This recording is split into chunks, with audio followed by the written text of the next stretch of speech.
नमस्कार। आज हम अल्फ्रेड वैगनर के महाद्वीपीय प्रवाह सिद्धांत का अध्ययन करेंगे। प्रोफेसर अल्फ्रेड वैगनर जर्मन के एक प्रसिद्ध जलवायुवेत्ता तथा भूशास्त्रवेत्ता थे। वैगनर ने अपने सिद्धांत का प्रतिपादन 1912 में किया, परंतु इसका विवेचन 1915 तथा 1920 में हुआ। वैगनर के सामने मूलभूत समस्या थी जलवायु संबंधी परिवर्तन। भूमंडल पर अनेक क्षेत्रों में ऐसे प्रमाण मिले जिनके आधार पर यह ज्ञात होता है कि एक ही स्थान पर जलवायु में समय समय पर अनेक परिवर्तन हुए। इन परिवर्तनों को दो रूपों में स्पष्ट किया जा सकता है। नंबर 1, यदि स्थल भाग एक जगह पर स्थिर रहे तो जलवायु कटिबंधों का स्थानांतरण हुआ होगा। नंबर 2, यदि जलवायु कटिबंध स्थिर रहे तो स्थल भागों का स्थानांतरण हुआ होगा।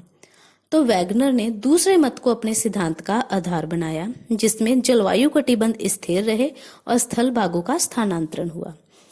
वैगनर के अनुसार कार्बोनिफेरस युग में संसार के सभी महादेश आपस में जुड़े हुए थे एवं एक महान स्थल खंड पैंजिया के रूप में विद्यमान थे और इसके चारों ओर पैंजिया के चारों ओर एक विशाल सागर था जिसे वैगनर ने पैंथालासा कहा।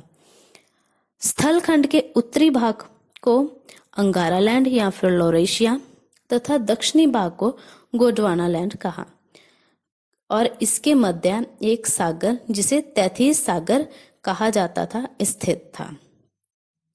कार्बोनिफेरस युग में पैंजिया का विखंडन प्रारंभ हुआ और इसमें उन्होंने बताया कि महाद्वीपों का प्रवाह दो दिशाओं में हुआ और जिसमें दो तरह के बल लगे। नंबर 1, भूमध्य रेखा की ओर प्रवाह। नंबर 2, पश्चिम की ओर प्रवाह। भूमध्य रेखा की ओर प्रवाह गुरुत्व बल या फिर पलवनशीलता के बल के कारण हुआ और महाद्वीपों का पश्चिम दिशा की ओर प्रवाह सूर्य अथवा चंद्रमा के ज्वारीय बल के कारण हुआ माना जाता है।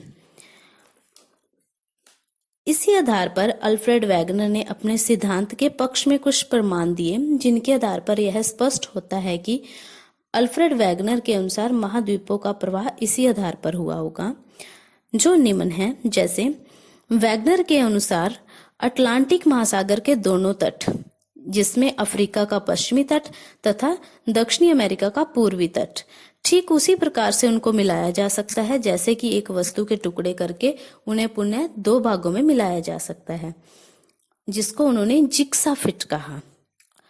और इसी को आगे देखें तो भूगर्भिक प्रमाणों के आधार पर अंध महासागर के दोनों तटों के कैलिडोनियन तथा हर्सियन पर्वत क्रमों को में भी यही समानता पाई जाती है और वहीं अंध महासागर के दोनों तटों पर चट्टानों में पाए जाने वाले जीवावशेष तथा वनस्पतियों के अवशेषों में भी समानता पाई जाती है। स्कैंडिनेविया के उत्तरी भाग में पाए जाने वाले लैमिंग नामक छोटे छोटे जंतु अधिक संख्या में हो जाने पर पश्चिम की ओर भागते हैं, परंतु आगे उन्हें स्थल न मिलने के कारण वे जलमग्न हो जाते हैं। तो ये कुछ ऐसे आधार थे जिनके आधार पर उन्होंने बताया कि महाद्वीपों का प्रवाह हुआ है। इन सब के आधार पर उन्होंने अपने सिद्धांत का प्रतिपादन किया, परंतु कुछ वैज्ञानिकों ने आके इसकी आलोचना की। उन्होंने माना कि वैगनर द्वारा महाद्वीपों के प्रवाह के लिए जिस बल की कल्पना की गई है वह वास्तविकता से परे है और ऐसा कोई बल नहीं हो सकता। हालांकि इनका सिद्धांत आलोचना का शिकार भी हुआ, परंतु इन्होंने महाद्वीपों के विस्थापन के बारे में जो भी जानकारी दी थी वह वैज्ञानिकों के लिए आगे जो नए वैज्ञानिक आए उनके लिए नए शोध का विषय बन गया। धन्यवाद।